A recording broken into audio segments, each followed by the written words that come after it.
In the autumn of 1610, the bustling port town of Plymouth, Devon, was alive with the creak of ships, timbers, and the shouts of sailors unloading cargo from distant lands.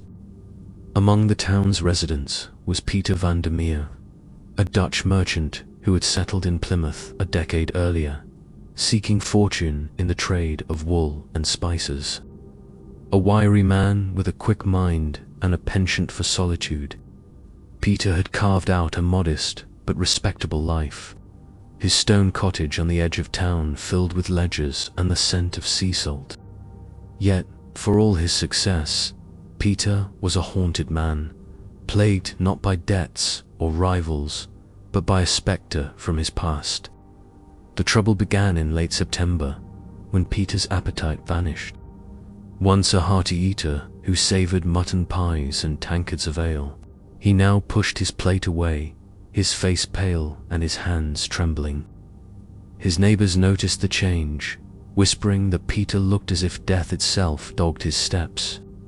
The truth, which he confided only to his closest friend, a jovial tavern keeper named Cornelius Brandt, was far stranger.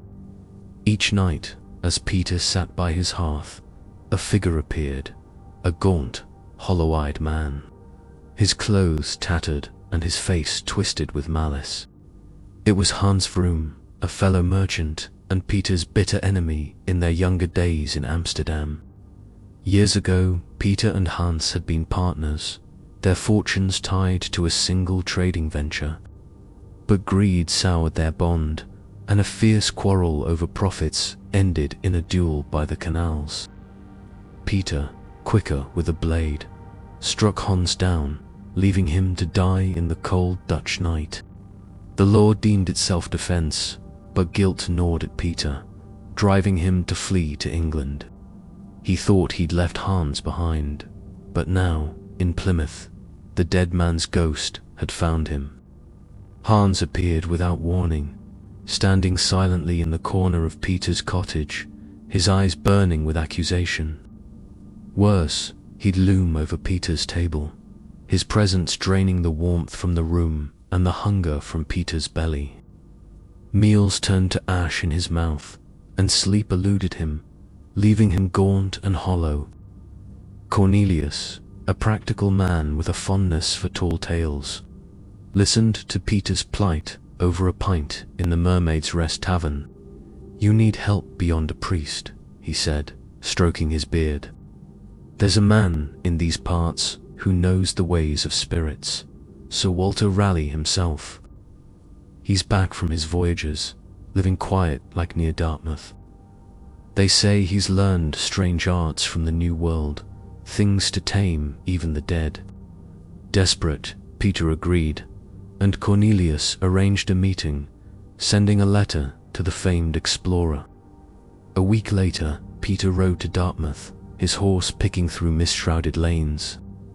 Sir Walter Raleigh, no longer the dashing courtier, but still sharp-eyed and commanding, received him in a study cluttered with maps and curios. The air was thick with a strange, pungent scent, and Raleigh held a clay pipe, puffing clouds of smoke that curled like spirits themselves. Peter poured out his tale, his voice breaking as he described Hans's ghostly torment. Raleigh listened, his eyes narrowing, then chuckled, a low, knowing sound. "Your ghost is bold, but I know a trick to send him packing," he said. From a wooden box, he produced a pouch of dried leaves. Tobacco, he called it, brought from the Americas. "This weed has power," Raleigh explained. "Its smoke vexes spirits, drives them from our world. Take this pipe, fill it, and when your ghost appears, light it and blow the smoke his way." Peter, skeptical but clutching at hope, returned to Plymouth with the pipe and tobacco. That night, as he sat by his fire, the familiar chill crept in. Hans materialized, his spectral form more vivid than ever, his lips curled in a sneer. Peter's hands shook as he stuffed the pipe, struck a flint, and drew a deep breath. The tobacco glowed, and he exhaled a thick plume of smoke toward the ghost. The effect was immediate. Hans's sneer twisted into a grimace. He coughed, a harsh, unearthly sound, his form wavering like a candle flame in a gale.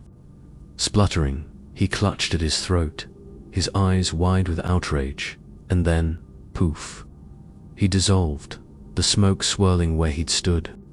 The room warmed, the air cleared, and Peter laughed, a sound of relief and triumph. Hans never returned. Peter's appetite roared back, and he regained his strength, his cottage once again a haven. He became a fervent smoker, his pipe a constant companion, and he'd regale the Mermaid's Rest with the tale, puffing clouds for emphasis. The villagers, half amused, half awed, spread the story, and tobacco gained a new reputation in Plymouth, not just a sailor's vice, but a ward against the restless dead. Sir Walter Raleigh, when he heard of Peter's success, merely smiled, his pipe glowing in the dusk. To this day, old Devon folk nod knowingly when tobacco smoke curls in the air, whispering of the Dutchman and his ghostly foe. In Plymouth's taverns, where pipes still glow, they say Hans Vroom learnt his lesson. Some enemies, even in death, can be banished with a puff of smoke and a stubborn heart. Many thanks for treading this tale's dark path.